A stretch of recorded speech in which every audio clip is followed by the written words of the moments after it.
Bonjour les As, je m'appelle Camille Chai. Moi, je suis animatrice à la télévision, à la radio. Je suis aussi conférencière. J'adore donner des conférences dans les écoles d'ailleurs.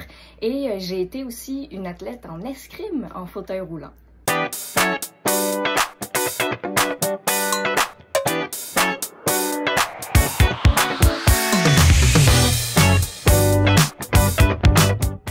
Salut les As! Aujourd'hui, aux As de l'entrevue, on a la grande chance de recevoir Camille Chai. Camille est née avec une malformation, elle n'a ni bras ni jambes du côté gauche. Mais ça ne l'a pas empêchée d'être escrimeuse en fauteuil roulant. Maintenant, elle est actrice, animatrice, conférencière même. Elle a répondu à 5 de vos questions. C'est parti! On commence avec la question d'Asoka. Est-ce que quand tu étais plus jeune, tu avais moins confiance en toi ou tu as toujours été confiante? Asoka, quelle belle question! J'adore parler de la confiance puis de la confiance en soi. Quand j'étais jeune, c'est fou de répondre ça, mais je pense que je peux dire que j'ai toujours eu confiance en moi parce que dans mes souvenirs, j'étais une petite fille qui avait envie de faire comme tout le monde, comme tous mes autres amis qui, eux, avaient 2 bras et 2 jambes. Mais j'avais une confiance en moi, je pense parce que j'ai eu de la chance d'avoir mes parents, puis d'avoir été très bien entourée par des personnes qui ont toujours cru en moi et qui m'ont toujours encouragée à faire tout ce que je voulais faire, même si j'étais différente, même si j'avais des défis. J'avais tellement d'amour et d'encouragement que je savais qu'à l'intérieur de moi, j'avais la force qu'il fallait pour pouvoir faire tout ce que j'avais envie de faire. Maintenant, la question d'Anonyme Professionnel 2020-21. Quelle a été ta plus grande fierté, mais aussi ta plus grande difficulté dans ton parcours d'athlète? Anonyme Professionnel 2020-21, là on commence à parler de choses sérieuses. On parle de mes réussites, mais aussi de mes difficultés dans mon parcours d'athlète. Ben c'est vrai, il y a les deux et c'est important de parler des deux réalités. Ben, ma plus grande fierté, ben, c'est sûr, hein, quand on est un athlète, on veut se dépasser puis on veut gagner des médailles. Donc, moi, j'ai gagné la médaille au championnat des Jeux panaméricains en 2018. J'ai gagné la médaille d'or. J'ai gagné d'autres médailles aussi à côté. Vous entendez peut-être mes chiens parce que j'ai les chiens qui sont à la maison. Mais c'est ça. Donc, ma plus grande fierté, ça a été de gagner cette médaille après plusieurs années où j'ai travaillé très fort. Donc, ça, c'est ma plus grande fierté. Plus grande difficulté, ben, je peux dire que j'en ai eu plusieurs. On dirait que ça me demande de réfléchir un petit peu, mais ma plus grande difficulté, ben, au final, c'était un peu le quotidien. Le fait de devoir aller m'entraîner plusieurs fois par semaine, pour moi, juste le rythme que ça m'imposait, c'est-à-dire de me lever, de me nourrir, donc de me préparer à manger, mais à une seule main, de m'habiller, de conduire, de me rendre jusqu'au stade olympique pour m'entraîner, de me trouver une place de stationnement, de traîner tout mon matériel. Vous voyez juste le fait de le dire. Pour moi, il y a quelque chose d'essoufflant. Ben, ce rythme-là, autant ça me motivait, autant ça me demandait énormément d'énergie.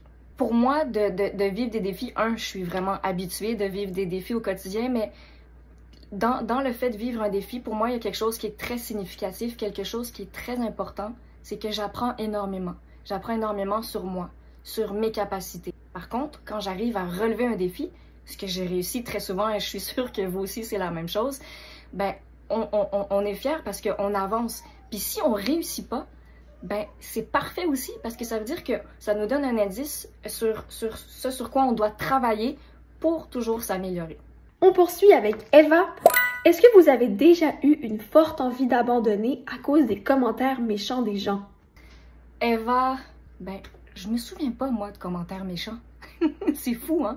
Je sais que les enfants étaient curieux, les gens pouvaient être mal à l'aise avec moi de par ma différence, les gens savaient pas comment venir me parler, comment venir me poser une question, mais j'ai jamais vraiment eu de commentaires méchants. Donc, une forte envie d'abandonner, non. Non. Et j'espère, parce que moi, le mot abandonner, c'est un mot qui est important. Jamais je voulais abandonner. Je me dis, il y a toujours une solution et je vous encourage, vous aussi, à laisser le mot abandonner de côté puis d'aller chercher la force que vous avez en vous parce que vous en avez tous. Elle est peut-être cachée des fois, mais il faut travailler fort pour la trouver. Donc, abandonner pour moi, c'était pas une option. Je préférais garder la tête haute et fournir tous les efforts pour réussir. En même temps, c'est normal d'avoir envie d'abandonner parce que des fois, on vit des choses qui sont difficiles et qui sont décourageantes. Alors pour moi, c'était pas les commentaires des gens qui me décourageaient, mais il y a des choses de la vie dans mon quotidien qui pouvaient être difficiles. Je me souviens d'un exemple très simple. Mais quand j'allais à l'école, quand j'étais au secondaire, je devais traîner toujours, transporter dans mon sac à dos beaucoup de livres pour me rendre d'une classe à l'autre. Et ça, je trouvais ça difficile. Des fois, là, je rentrais à la maison, j'étais fatiguée. Puis, au lieu d'abandonner, ben, je me disais, il faut que j'aille chercher de l'aide. Et pour ça, j'en parlais. J'en parlais à qui? Ben, j'en parlais à mes parents. Et j'en ai parlé à mes professeurs, à mon directeur. Et on a toujours réussi à trouver des solutions. Donc finalement, je traînais plus mes livres parce que mes professeurs me laissaient les laisser dans chaque classe pour chaque matière. Donc quand on veut abandonner, on reste pas tout seul et on va chercher de l'aide. On va parler à quelqu'un en qui on a confiance. Maintenant, la question de Petite Courgette. Comment vous sentez-vous en sachant que vous êtes une source d'inspiration pour beaucoup de personnes? Petite Courgette. J'aime toutes les questions, hein. J'aime toutes vos questions. Pour moi, le fait de savoir que je suis une source d'inspiration, ben, je me compte chanceuse. Parce que moi, je fais que vivre ma vie, hein. Moi, je suis née sans mon bras gauche et sans ma jambe gauche.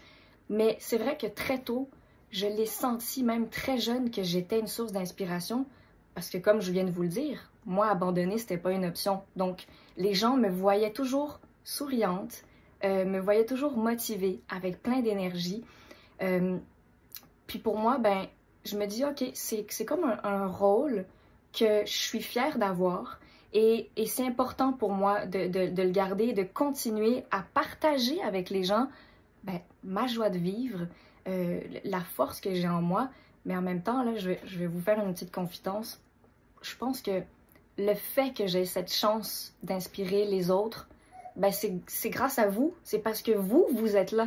Et par tout l'amour et les encouragements, les sourires, les clins d'œil que je reçois, ben c'est ça, moi, qui me donne de l'énergie. Et on termine avec la question de Iron Girl 10.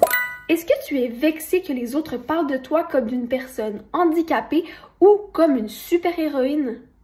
Iron Girl 10, là, ça c'est un sujet qui est intéressant et je sais que les gens en parlent beaucoup en ce moment même. Ben, aux deux réponses, je réponds non.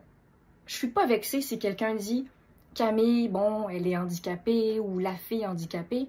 Ça me vexe pas parce que je sais, je suis très consciente que je suis handicapée, ça fait partie de ma réalité. Donc, non, ça me vexe aucunement. Après, c'est sûr que c'est important quand on parle de moi de nommer mon nom en premier et pas que la fille ou la personne handicapée.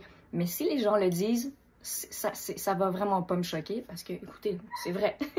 Puis en même temps, le terme super-héroïne, je sais que tout le monde n'aime pas ce mot-là quand on parle d'une personne handicapée.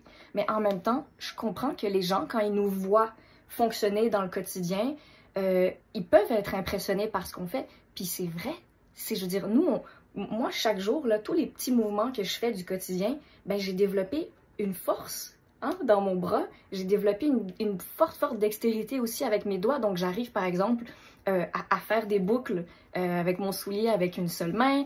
J'arrive j'ai un petit pied qui est caché dans ma prothèse de jambe. Ben, ce petit pied-là, il me permet de faire du tricot. Il me permet de tenir une feuille de papier, puis je peux le découper avec un ciseau. Donc oui, ça peut impressionner les gens. Je pense qu'il faut aussi être conscient, par contre, qu'on fait des choses impressionnantes, mais on reste des personnes handicapées aussi.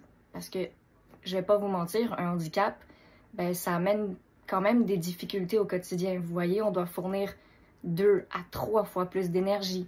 On est souvent très fatigué. Moi, je commence à avoir plein de douleurs, des douleurs au dos, des douleurs au bras, au cou. Mais peut-être que des fois, les gens me perçoivent plus forte que je le suis. Ça paraît bizarre à dire, mais il y a des fois où je vais être très fatiguée et je vais quand même décider de garder le sourire parce que ça me motive, moi, de rester positive puis d'avoir le sourire aux lèvres même si je suis fatiguée ou même si j'ai une journée qui va être un peu plus difficile. Donc peut-être que les gens, des fois, sont pas conscients des difficultés que mon handicap me fait vivre. Les As, merci infiniment pour vos questions. J'en aurais même pris plein d'autres. Et moi, j'ai envie de vous dire, avant de vous quitter, si vous avez une différence, mais vous savez quoi, je pense que tout le monde, on a une différence, ben, apprenez à l'aimer. votre différence. Apprenez à être fier d'être différent et même que les gens la remarquent. Parce que moi, je trouve que notre différence, quand on l'assume, quand on est fier d'être différent, ben, on est juste une belle personne. Donc, c'est ce que je vous souhaite. À bientôt!